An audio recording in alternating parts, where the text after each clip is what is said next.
Hello, everyone. Welcome back. My name is Jeff Mendelson, and this is the One Big Tip podcast. My guest today, Craig Stevens. Craig is the founder of Groundbreaking Real Estate and a CPA with 30 years of experience as a senior executive in the financial services industry. He was also featured in a TED Talk for his creation of The Wealth Factor, which offers individuals the opportunity to openly discuss their financial position on a level platform. He now owns a real estate investment portfolio with $260 million of assets under management. Craig is also passionate about helping individuals develop their own personalized wealth growth strategies, which has led him to start several startups that give the common investor ways to tap into high return investments that may have been previously out of their reach. We have a lot to talk about today, right? Because, our family are big consumers of Shark Tank. Also, that HGTV channel, where everyone's talking about flipping properties and all that. There is so much to discuss today, so I'm really glad to have you. Craig, thank you so much for joining me, and welcome to the show. Thank you, Jeff, for having me. This is fantastic. Yeah, so I'm really interested. We're talking a little bit in the pre-show. Seems like you're a corporate refugee, just like I am, where we broke out of that corporate model and went out and did something for ourselves. Tell us a little bit more about who you are and what makes you so amazing. Sure. I'm always trying to reach that amazing status, so I don't quite think I'm there yet. I hope to be there someday. But a little bit of amazing, I guess I started out in accounting. I'm a CPA. I was head of reporting at my last job in corporate finance. So I was the responsible for all the financial reporting and analysis for a large insurance company. And I've been investing in real estate over the last 10 years while I was working my day job, 60, 70 hours a week at my day job, and also spending a fair amount of time purchasing real estate, learning more about real estate and acquiring it. And I finally got to the point last year where I was able to leave my corporate day job. What was that like for you? Finally giving up that W-2 and, just thinking like, oh my God, I'm on my own now. Like, how am I going to manage this part? It was exciting, a lot of anxiousness, not really knowing I'd worked for 25 years. And then all of a sudden you're kind of turning a point where you don't have to go back to work the next day. You kind of sit there thinking, okay, here we are. And then when the paychecks stopped coming in as well, that was a little bit of an awakening too. I knew that I was excited about my new business and really moving that forward and leading my own path. At the same time, I never realized how much you think about your business once you leave that corporate America job and it's all you do. So, I spend weekends, nights and dinners and early mornings, always thinking about the business now. What's interesting is that I would rather work 80 hours a week on my business than 40 hours in someone else's. I tell people jokingly, but I think it's the truth at this point. I am certified unemployable and just not like, I just wouldn't like, I can't even fathom, like going into an office anymore. I think that would be like one of the more soul crushing aspects of my existence if I had to go back to do that again. So I can definitely empathize with you there. Tell us a little bit more about the real estate investing model that you're working on, because you've had a long time to work on it and perfect it, and now you're helping, train other people to do that. Tell us a little bit about how that works and, specifically what you're doing in that arena.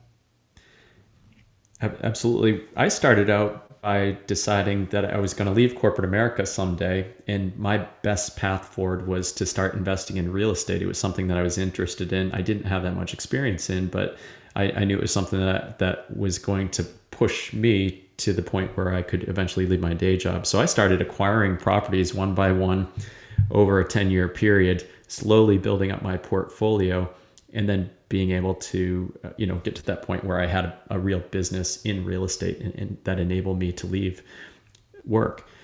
However, now I'm focused on entering into extremely large transactions between 100 and 300 unit apartment buildings and helping others to invest in these transactions alongside me. So not taking the slow and painful route that I took, being able to invest immediately into large transactions that we're working on to help other people to grow their wealth is something that I'm extremely passionate about. These investors are able to buy a share in the partnership of these large transactions and participate in the returns as well as the tax benefits that exist with real estate without having to manage the property for themselves. That's really interesting, because now what you're talking about, like when people start out, they think like, oh, I'm going to buy and sell a house, but that's really, you're not really doing that at scale, right? And and especially if you happen to live in a higher value market, like we're in the Miami Fort Lauderdale area, or if you're in New York, Chicago, whatever, those are not bread and butter type of places to live. And I joke with people all the time that, you can't use your experience of what we experience down here in South Florida as what is happening in the rest of the United States. We are more or less recession proof, right? And what happens is that the way I explain it is that there's always some other group coming in. Back in the 80s, if it wasn't the Venezuelans who were buying up, all those properties on, with ocean views, then the Mexicans came in. If it wasn't the Mexicans, then the British came in. If it's not the British, then the Russians came. There was always someone else to come in and prop up our economy. So big strip malls, when they go under, they don't stay vacant for long. They don't stay, there's always movement. When I go back to where I'm from, Milwaukee, Wisconsin, it's a completely different atmosphere. When they're in a recession, like, you feel it. You can see the destruction just all over the place. You see all of these empty and for rent signs all over the place. And that's sort of what happens, like when we're insulated in these larger metropolitan areas, that we don't realize that there is so much opportunity in these mid-size cities that maybe we don't think about as often. Like who flies to Columbus, Ohio, for example? Nothing against Columbus, but I've never been there, right? It's flyover country for me. And what happens is that, there are huge opportunities for you to invest in places like that, as opposed to trying to pick in your own backyard and, seeing what happens. So, that part's really interesting.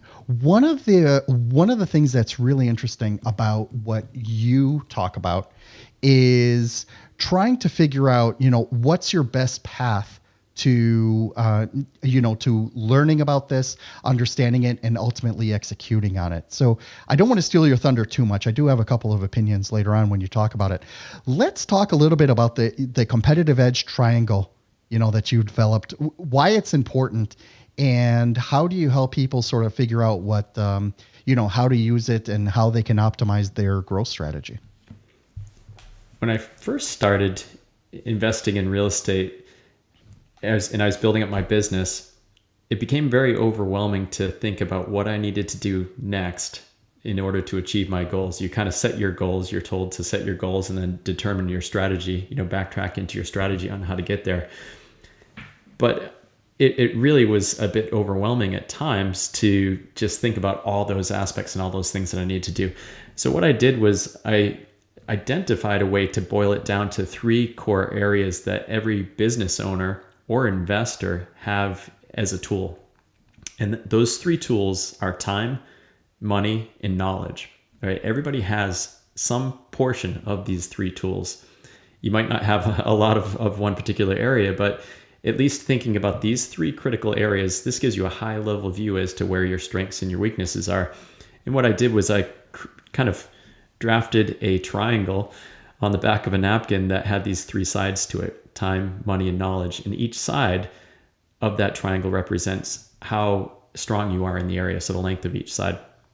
So if you kind of draw your triangle, so take out your piece of paper, draw a triangle, one with time, and how long is your time, how much time do you have available, the length of that triangle. Then you have another side that's knowledge. How much knowledge do you have in the particular area that you're going to start your business in or invest in? And then the last leg is money. How much money do you have at your disposal to be able to utilize? And then you can start to think a little bit more about where your strengths are and grow those areas. And then what areas do you need to improve on in order to grow the area of your triangle, the size of your triangle. And you can do this by working with others. You can do it by, training yourself up and getting more knowledge. I had particular challenges with time and knowledge at when I first started. So, first of all, the simplicity of this model is actually very profound, right? Because really what you need to understand is, how much do you need to invest into any of these three legs in order to make it viable for you? And when you're in the mode of you're low on knowledge, but you don't have a lot of time, but you do have a lot of money to invest. Basically you can buy your way into it, right? You can pay someone else to do the due diligence for you. You can then you can invest in some real estate investing courses or some other programs that guide you through the process. What would you say is there one that's superior to the other, or do they always need to be somewhat in a balance, that the sum of the three always needs to equal 100%? How do you view that? And if it doesn't, equal 100% for all three, how do you guide people to shift that so that they can keep it into balance? That's a very good question. I do believe that it's a balance of all three sides. So your triangle is only as strong as the three sides. And you could have a lot of money, but you also need to have the knowledge in order to know how to deploy that money, right? So you can, take that track of investing in courses and things like that, and use your strong sides in order to support your sides that need to grow. With knowledge, anyone can kind of go out and get additional knowledge, and you can become strong with all three of your sides, regardless of how weak you are or where you stand, right? So if you have a lack of money, once you get enough knowledge and you find a way to get the time, you can get others to work with you, to invest with you, and to raise money from others. So I think there's a way to really build that perfect triangle for yourself that has strength in all three sides in order to give yourself the support you need. Amazing.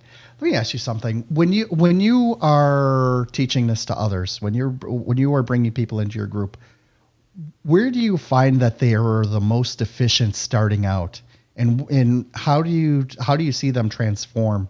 Once they start learning more about it, investing more time into it, how does that look in your world? A lot of the folks that I work with tend to be in corporate America and lack the time similar to what I had. So working, their 9 to 5 jobs, spending 60, 70, 80 hours a week, busy with that and with their families and everything else that they have going on in their lives. So time is probably the number one challenge for most of them. Some of them may have a decent amount of disposable money to utilize, but then they lack the knowledge as well because they have not had time to study real estate investing the way that I have.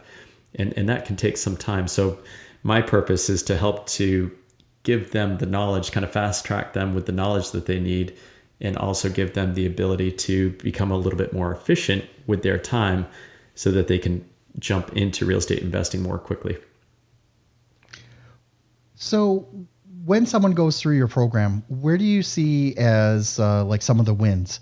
Is there some kind of case study that you can share with us to, just sort of illustrate, what is possible when you optimize this model and then actually apply it towards, setting up and maintaining a portfolio? Good question. So the thing that I've seen most common with my investors is that they come to me and we have a good discussion around what is their knowledge in real estate investing. And, recently I had someone reach out to me that I used to work with a long time ago and hadn't stayed much in touch with, but they had reached out to me and were curious about investing in real estate. So we spent about 45 minutes together, and I gave them a high level education as to what it means to invest in real estate. And then I start to direct them to other materials, training materials, some that I've put together, some that others have put together, including podcasts, audiobooks, things like that, to be able to learn more about what they need. And then once they get more comfortable with the basic terminology and I can guide them through that process and they understand what we're doing with real estate investments, then I can give them an opportunity to take a look at other investments that we have available, and they can join us to invest in those transactions. I wouldn't want somebody to just jump in with their money right away without really understanding what's truly the benefits of real estate, what are the strengths in real estate, and why it's important for their portfolio. Amazing. Thank you so much for sharing that. Craig, can you let everyone know how they can learn more about you and how they can reach out to you directly? Sure. I love helping folks to learn more about real estate investing, giving them the education they need. They can reach out to me at cstevens.re@gmail.com, or they can reach me at our website here, groundbreakingre.com. And connect with me on LinkedIn. I'm quite active on LinkedIn. They can reach me there as well. Amazing. Craig, thank you so much for joining me. It's been a lot of fun. I love talking about this stuff. And I really appreciate you breaking down these concepts for us. Thanks for having me, Jeff. Appreciate it.